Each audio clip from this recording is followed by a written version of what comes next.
Margaret Sinclair had the kind of smile that could light up a movie theater. People who knew her back in the 70s still remember how she walked into a room and somehow made everything feel a little brighter. She wasn't one of those big Hollywood names yet, but everyone could see she was heading there. At 28 years old, she had just landed the role of a lifetime in a major film that was supposed to come out in early 1979. Her friends called her Maggie. She lived in a small bungalow in Laurel Canyon, the kind of place with creaky wooden floors and a porch where she'd sit in the evenings, reading scripts and drinking tea. Neighbors would wave to her and she'd always wave back. She was kind like that. Real. Not caught up in all the Hollywood nonsense that turned so many young actors into people they weren't. November 1978 started out like any other month for Maggie. She was busy with rehearsals, meetings with producers, and the endless auditions that came with trying to make it in show business. Her mother, who lived across town in a modest apartment, would call her every Sunday morning. They'd talk about everything and nothing. Her mother was so proud. She'd tell everyone at the grocery store that her daughter was going to be a star. On November 15th, a Tuesday evening, Maggie told her mother she had a dinner meeting with her agent. Nothing unusual about that. These meetings happened all the time in Hollywood. Sometimes they'd discuss new roles, sometimes contract negotiations, sometimes just industry gossip over pasta and wine. Her mother reminded her to drive carefully. The fog had been rolling in thick those past few evenings, making the winding canyon roads treacherous. Maggie left her house around 6:30 in the evening. She was wearing a blue dress, her favorite silver bracelet, and carrying a leather purse her mother had given her for her birthday. A neighbor saw her get into her white sedan and drive off toward Sunset Boulevard. That neighbor, Mrs. Patterson, would later tell police that Maggie had seemed perfectly normal. Happy even. She'd smiled and said something about being excited for her meeting. That was the last time anyone saw Margaret Sinclair alive. When Maggie didn't come home that night, nobody panicked right away. Hollywood meetings sometimes ran late, turning into drinks or parties that stretched into the early morning hours. But when her agent called the next morning asking where she'd been, saying she'd never shown up for dinner, her mother's heart dropped into her stomach. The police found Maggie's car the next day. It was parked on a pullout along Mulholland Drive, one of those scenic spots where you can see the city lights stretching out below you. The car was unlocked. The keys were still in the ignition. Her purse sat on the passenger seat with her wallet inside, cash and all. There was no note, no signs of a struggle, no broken glass or torn fabric or anything that would suggest something violent had happened. It was like she'd just stepped out of the car and vanished into thin air. Detective Raymond Walsh caught the case. He was a 20-year veteran of the LAPD, a man who'd seen just about everything the city could throw at him. But this one bothered him from the start. Nothing about it made sense. Why would a young woman park her car in a spot like that, miles away from where she was supposed to be meeting her agent? Why would she leave her purse and keys behind? The investigation kicked into high gear. Police searched the area around where the car was found. They brought in dogs. They interviewed everyone who knew Maggie, from her castmates to the guy who delivered her mail. They looked into her finances, her relationships, her past. They were searching for anything that might explain what happened. What they found was a woman who seemed to have no enemies. Maggie paid her bills on time. She didn't owe anyone money. She wasn't involved in drugs or anything shady. Her friends described her as sweet, hardworking, and down-to-earth. Sure, she'd had a few failed relationships like anyone else, but nothing that ended badly enough to lead to something like this. The theories started piling up. Maybe it was a random crime, wrong place at the wrong time. Maybe someone had been stalking her. One of those obsessed fans who couldn't separate the actress from the character she played. Maybe she'd witnessed something she shouldn't have and someone wanted to keep her quiet. Maybe. Detective Walsh followed every single lead. He interviewed jealous actresses who might have wanted Maggie's role. He tracked down ex-boyfriends. He looked into the possibility that she'd been grabbed by someone and taken somewhere against her will.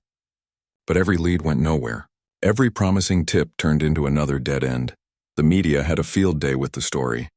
A beautiful young actress vanishing without a trace was the kind of mystery that sold newspapers and kept people glued to their television sets.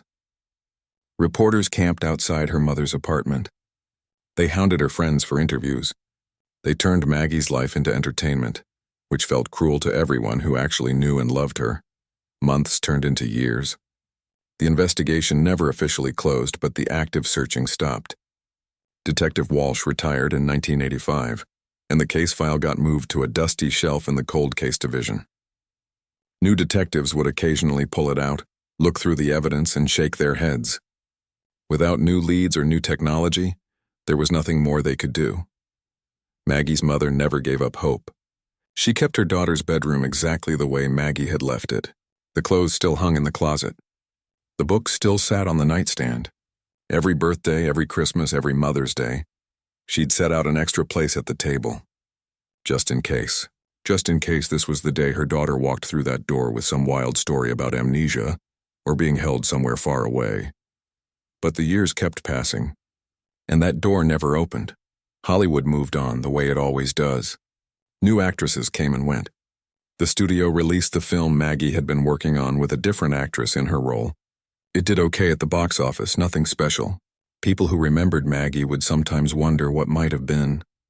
She became one of those Hollywood ghost stories, whispered about on studio lots and featured in true crime documentaries that promised shocking revelations, but never delivered any real answers.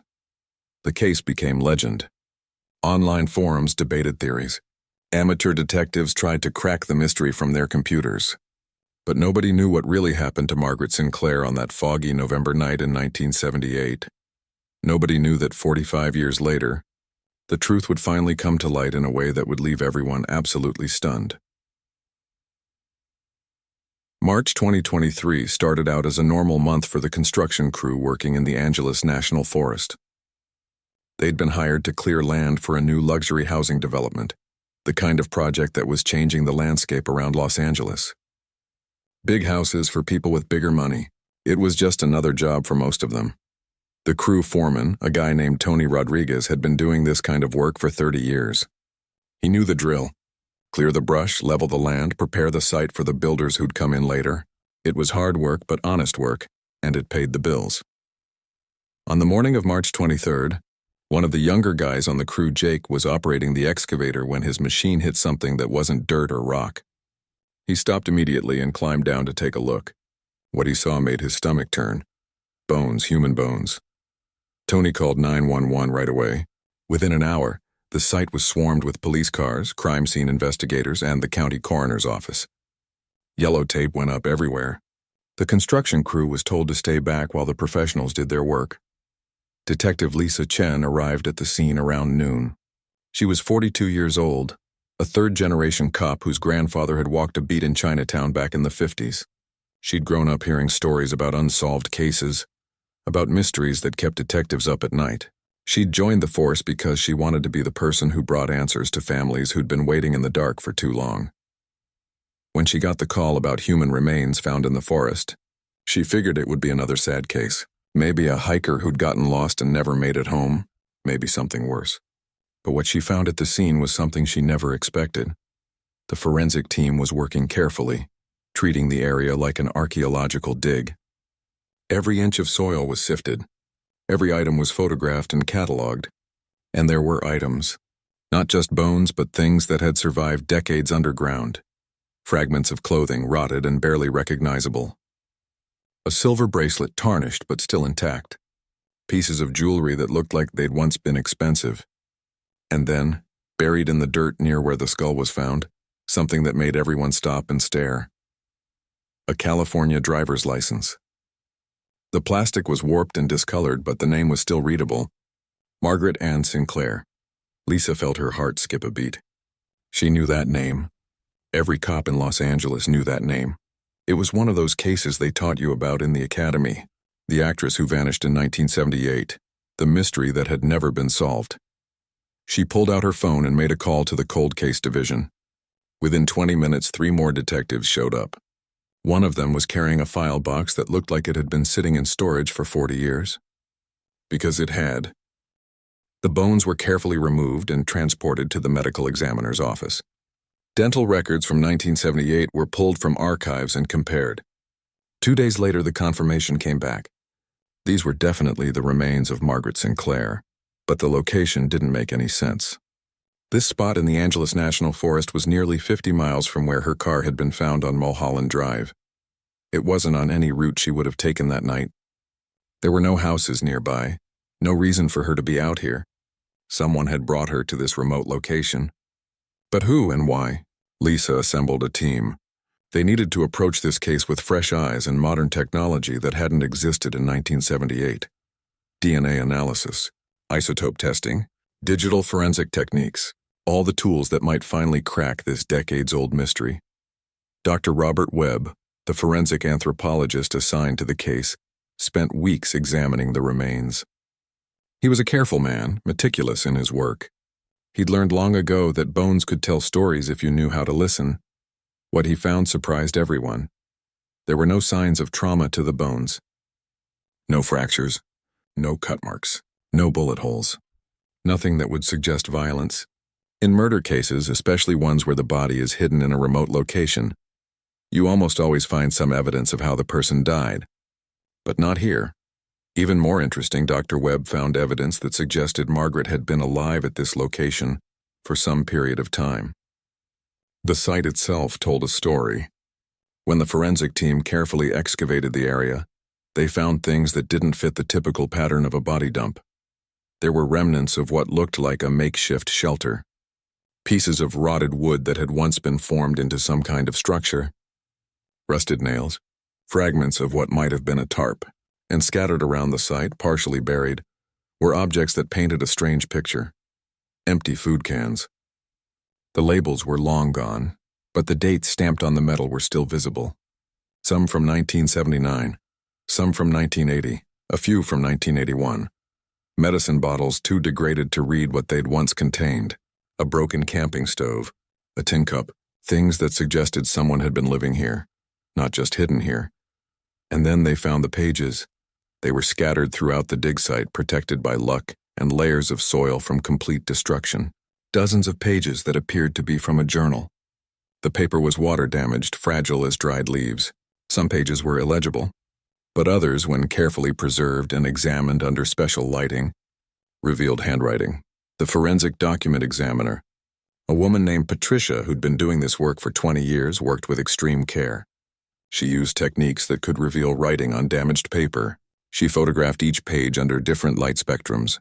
She slowly, painstakingly brought words back from the edge of oblivion, and the handwriting matched samples from Margaret Sinclair's personal papers. Lisa sat in the forensic lab, looking at the enhanced images of the journal pages.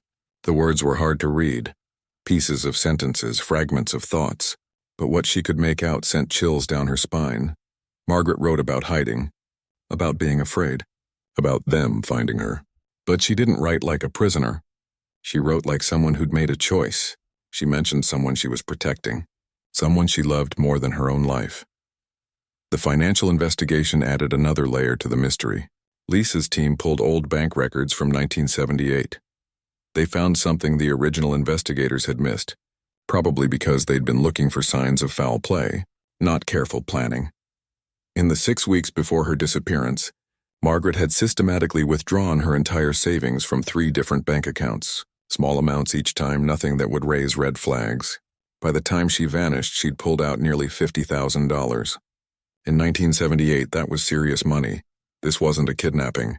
This wasn't a random crime. Margaret Sinclair had planned her own disappearance. She'd taken her money. She'd come to this remote location with supplies. She'd built a shelter and lived here for years. But why? What could possibly drive a young actress with her whole career ahead of her to fake her own death and hide in the wilderness? And more importantly, what had happened to her out here that turned her disappearance into her grave? Lisa Chen sat in her office late that night, surrounded by evidence from 2 different eras. The old case file from 1978, with its typed reports and black and white photos. The new evidence with its DNA results and digital analysis. Somewhere in all of this was the truth. She just had to find it. The journal pages became the center of everything. Lisa Chen spent days working with the document experts, trying to piece together Margaret's story from the fragments that had survived 45 years underground. It was like working on the world's most important jigsaw puzzle, except half the pieces were missing and the other half were falling apart.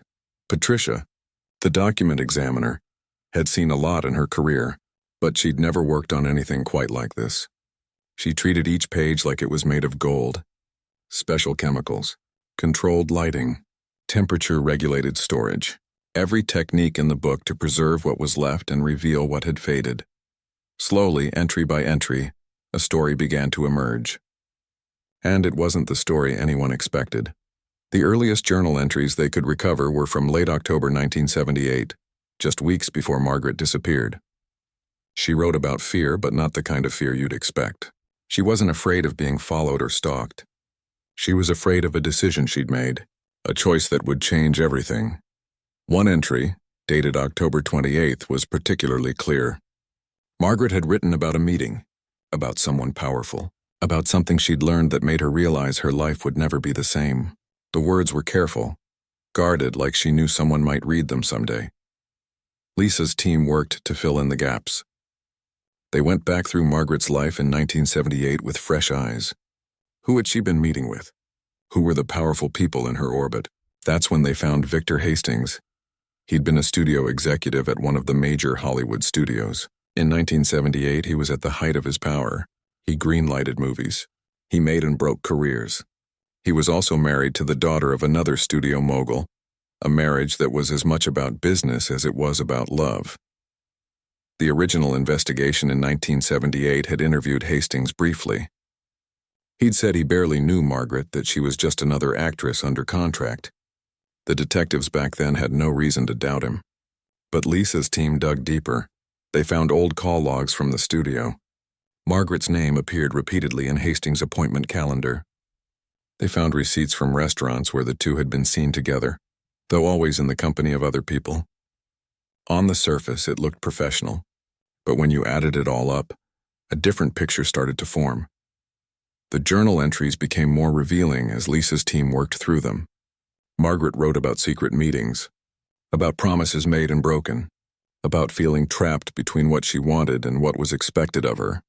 And then, in an entry from early November, she wrote something that changed everything. She was pregnant. The entry was short, just a few lines. But the emotion behind those words jumped off the page even 45 years later. She wrote about being scared, about not knowing what to do, about the father not being someone she could go to for help. Lisa put the pieces together. Margaret was having an affair with Victor Hastings. She'd gotten pregnant, and in 1978, for a powerful married man in Hollywood, that was the kind of scandal that could destroy everything. The later journal entries talked about meetings with Hastings, about him offering her money, about pressure to take care of the situation, which was the polite way people talked about ending a pregnancy back then. But Margaret refused. She wrote about wanting to keep the baby, about believing she could make it work somehow. The entries grew darker. Margaret wrote about feeling watched, about phone calls where no one spoke, about a car that seemed to follow her. She wrote about Hastings becoming desperate, about veiled threats disguised as concern. She was starting to realize that she might be in real danger. But then the journal took another turn. An entry from November 10th mentioned a friend, someone she trusted, a man named Daniel Torres who worked as a stunt coordinator at the studio. She'd known him for years. He'd always been kind to her, protective even. And when she told him what was happening, he'd offered to help. The plan, as Margaret described it in her journal, was simple but risky. She would disappear, make it look like something terrible had happened to her, create a mystery that would focus attention away from the real reason she was leaving. Daniel had a place in the mountains, remote and hidden. She could go there, have her baby in secret, figure out her next steps away from the pressure and danger. They would stage her disappearance to look suspicious, leave her car where it would be found, take nothing that would suggest she'd planned to leave, let everyone think the worst. And once the heat died down, once people stopped looking, she could start a new life somewhere far from Hollywood. Lisa's team verified what they could. Daniel Torres had indeed worked at the studio in 1978. He'd been a stunt coordinator, exactly like Margaret wrote. They found old crew lists with his name on them, found photos from movie sets where he appeared in the background. He'd left Hollywood sometime in the early 80s and seemed to have disappeared. But there were problems with the theory. If Margaret had planned to disappear and start over, why had she died out there in the forest? Why had she never left? The journal entries they could read went all the way to 1981, 3 years after she vanished. What had kept her in that remote location for so long? Dr. Webb, the forensic anthropologist, provided part of the answer. His analysis of the bones revealed something the team hadn't expected. There were subtle changes in the bone structure that suggested Margaret had been ill, not injured, not murdered, but sick with something that had affected her body over time. The medicine bottles found at the site were sent for analysis.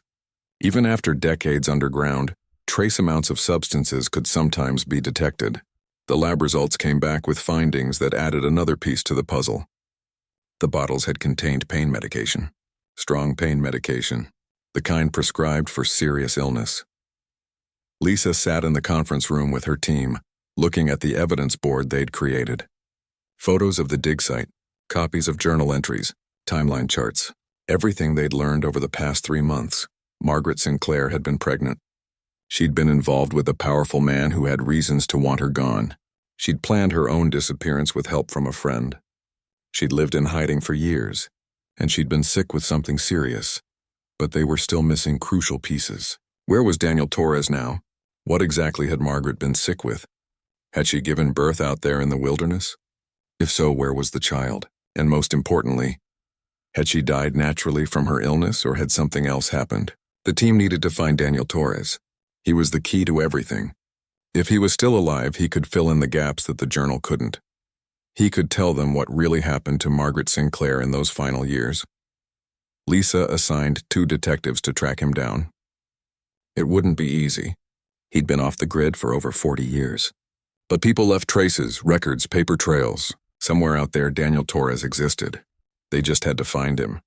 What they didn't know was that finding Daniel would reveal a truth so unexpected, so heartbreaking, that it would change everything they thought they knew about this case. The real story of Margaret Sinclair's disappearance was stranger and sadder than any theory they'd come up with. And it had nothing to do with murder at all. The adoption records led Lisa to Portland, Oregon. The family who'd taken Margaret's baby in 1979 were named Helen and Robert Morrison. Good people, according to the paperwork. He'd been a high school teacher. She'd been a nurse. They'd been trying to have children for years before the adoption came through. Lisa's research showed that Robert had passed away in 2005. Helen had died in 2019, but they'd raised a daughter. Her name was Sophie Morrison, and she was living about 20 minutes outside Portland, working as a middle school English teacher. This was the part Lisa had been dreading. How do you tell someone that their entire understanding of their life is about to change? That the mother they never knew was once a Hollywood actress who'd vanished into one of the most famous unsolved mysteries in Los Angeles history? Lisa made the call first, asked if she could meet with Sophie about a family matter. Sophie had been confused but agreed. Her voice on the phone had sounded kind, patient. The voice of someone who spent her days with kids, who knew how to make people feel comfortable. They met at a coffee shop in Portland on a rainy Thursday afternoon. Sophie was 44 years old, with dark hair pulled back in a simple ponytail and warm brown eyes that reminded Lisa immediately of the photos she'd seen of Margaret. The resemblance was subtle but definitely there. Sophie ordered tea and sat down across from Lisa. "You said this was about my family? My parents passed away, but if there's something from their estate or legal matters, I thought everything was settled." Lisa took a breath. She'd practiced this conversation in her head a dozen times on the flight up, but now that she was here, all those rehearsed words felt wrong. "This is about your birth mother," Lisa said gently. "We've recently identified her, and there are some things I think you need to know." Sophie's expression shifted. She'd always known she was adopted. Her parents had been open about it from the beginning. They'd told her that her birth mother had loved her very much but couldn't keep her. It was a story Sophie had made peace with years ago. "Okay," Sophie said slowly. "Did she reach out? Does she want to meet?" Lisa shook her head. "She passed away a long time ago, in 1981, but we only just found her remains this year." Over the next hour, Lisa told Sophie everything. About Margaret Sinclair, the actress. About the disappearance that had baffled investigators for 45 years. About the terminal illness and the impossible choice Margaret had made. About the shelter in the forest and the journal entries. About Daniel Torres and his confession. Sophie sat perfectly still, her tea growing cold in front of her. Tears rolled down her face, but she didn't make a sound. She just listened as her entire origin story was rewritten before her eyes. "She was dying," Sophie finally said, her voice barely above a whisper. And she still chose to have me, knowing she wouldn't be there to raise me. Yes, Lisa said. According to Daniel, she held you for 3 days after you were born. He said she wanted to memorize your face, and then she let you go so you could have the life she couldn't give you. Sophie pulled out her phone with shaking hands. She scrolled through photos until she found one of her parents, Helen and Robert, smiling at the camera. They were wonderful. They gave me everything, a home full of love and books and laughter. They never made me feel like I was anything other than their daughter. Your birth mother wanted exactly that for you, Lisa said. She didn't want you growing up in the shadow of her illness or her death. She wanted you to have a normal, happy childhood. The next few weeks were overwhelming for Sophie. The media got wind of the story, and suddenly the 45-year-old mystery was solved. Headlines everywhere screamed about the actress who'd faked her disappearance to die in peace. Documentary producers called. True crime podcasters wanted interviews, but Sophie declined all of it. This wasn't entertainment to her. This was her mother's life, her mother's choice, and it deserved to be treated with dignity. She did agree to read the journal entries that had survived. Lisa had them carefully copied and preserved, and she gave Sophie access to everything. Sophie spent days reading her mother's words, getting to know the woman who'd given her life. One entry in particular made Sophie cry for an hour straight. It was dated May 20th, 1979, 3 days after she'd been born. Margaret had written about holding her daughter, about counting her tiny fingers and toes, about the way the baby had gripped her thumb while sleeping. I'm giving her the best gift I can, Margaret had written. A life without me in it. A life where she doesn't have to watch me fade away. A life where she can be whole and happy and free. It's breaking my heart into a million pieces, but I know it's right. I love her too much to make her carry the weight of my death. Sophie decided she wanted to see the place where her mother had spent her final years. Lisa arranged it, and on a clear Saturday morning in June, they drove out to the Angeles National Forest together.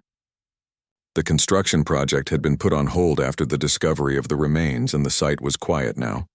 Daniel had made the trip from New Mexico.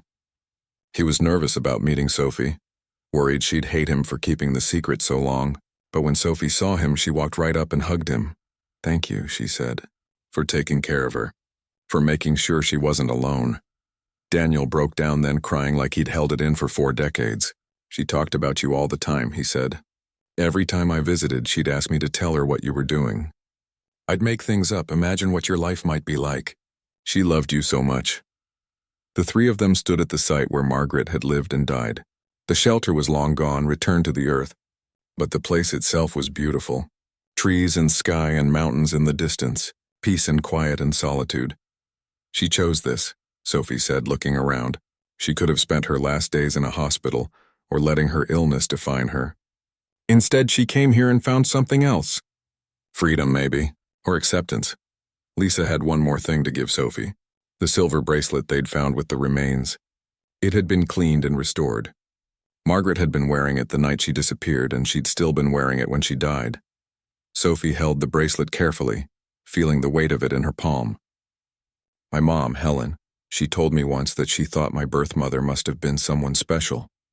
She said anyone who loved a child enough to give them up for adoption had to have a big heart." She had no idea how right she was. The case was officially closed. Daniel wasn't charged with any crime. The district attorney's office decided that what he'd done, while technically illegal, had been motivated by compassion and loyalty to a dying woman's wishes. There was no point in prosecuting a 76-year-old man for trying to honor a friend's last request.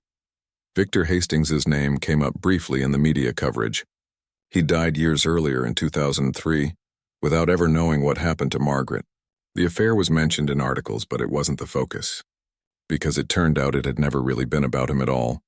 Sophie had the silver bracelet made into a necklace that she wore every day. She kept copies of her mother's journal entries in a special box, and she started teaching her students about the importance of compassion, of understanding that people's choices aren't always simple, that sometimes the bravest thing you can do is make an impossible decision for the sake of someone you love. The mystery that had haunted Hollywood for 45 years was finally solved. Not with a dramatic revelation of murder or conspiracy, but with a quieter truth. A woman who'd chosen how her story would end. A woman who'd loved her daughter enough to let her go. a woman who'd found peace in the wilderness and died on her own terms. Margaret Sinclair's grave was moved to a proper cemetery. Sophie chose a spot under an oak tree, peaceful and beautiful. The headstone was simple. Just her name, her dates, and a line that Sophie had found in one of the journal entries. She chose freedom, and in the end, maybe that was the most important thing. In a world that had tried to control her, define her, use her, Margaret Sinclair had taken back her story. She'd written her own ending, and 45 years later, her daughter was able to understand why. The case that had left investigators speechless had one final gift. It reminded everyone that sometimes the greatest mysteries aren't about who did what to whom. Sometimes they're about understanding the impossible choices people make when they're out of options. About recognizing that love doesn't always look the way we expect it to. And sometimes the truth is sadder and more beautiful than any theory we could imagine.